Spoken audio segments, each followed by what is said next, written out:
কমছে না চালের দাম। ধানের দাম বাড়তি থাকায় চালের দাম বেশি বলছেন ব্যবসায়ীরা। এ বিষয়ে বিস্তারিত জানাতে নওগাঁ পৌর খুচরা চাল বাজার থেকে যুক্ত হয়েছেন সহকর্মী আব্বাস আলী।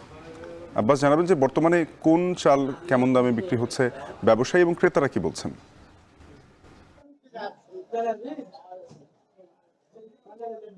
শাফিন, আপনি জানেন যে উত্তরের জেলা নওগাঁয় এখন আমনের বহার মৌসুম, কিন্তু তারপরও আসলে সব ধরনের চালের দামই বেড়েছে।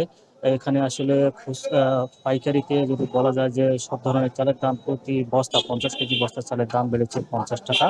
আর এর প্রভাব পড়েছে খুচরা বাজারে, যেখানে আসলে সব ধরনের চালের প্রতি কেজিতে 2 টাকা থেকে 3 টাকা পর্যন্ত বেড়েছে। এবং যদি বলি যে নওগাঁ পৌর খুচরা চাল বাজারে যে চালগুলো বিক্রি হচ্ছে, যেখানে আসলে কাঠারি ভোগ চাল বিক্রি হচ্ছে 77 টাকা কেজি, জিরে চাল বিক্রি হচ্ছে 75 টাকা কেজি, সুবলতা চাল বিক্রি হচ্ছে 70 থেকে 72 টাকা, এবং সুবর্ণলতা চালও বিক্রি হচ্ছে একই দামে। ব্রি 28 চাল বিক্রি হচ্ছে 65 টাকা কেজি, এবং ব্রি 49 চাল বিক্রি হচ্ছে 62 টাকা কেজি পর্যন্ত। তবে মোটা জাতের যে স্বর্ণা 5 চাল রয়েছে সেগুলো বিক্রি হচ্ছে 58 থেকে 60 টাকা কেজি পর্যন্ত, এবং এই চালের দাম স্থিতিশীল অবস্থায় রয়েছে। সবচেয়ে বেশি দামের যে চাল আতপ চাল বিক্রি হচ্ছে 120 থেকে 125 টাকা পর্যন্ত। এখানকার খুচরা বাজার যারা দোকানি রয়েছে তারা বলছেন যে পাইকারি মুকামে যেহেতু চালের দাম বেড়েছে, এই কারণে তাদেরকে বেশি দামে কিনতে হচ্ছে এবং বেশি দামে তাদেরকে বিক্রি করতে হচ্ছে। এবং পাইকারি মুকামে যারা ব্যবসায়ী রয়েছেন তারা বলছেন যে যেহেতু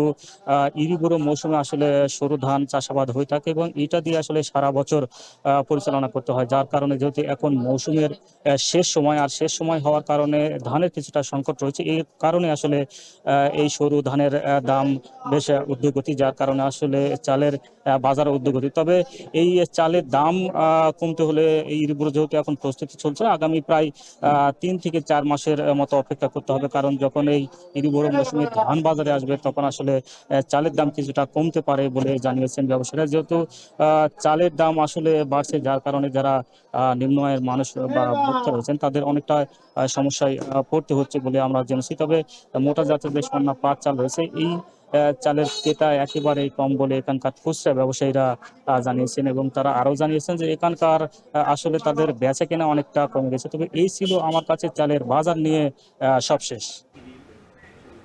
নওগাঁ থেকে যুক্ত হয়েছিলেন সহকর্মী আব্বাস আলী।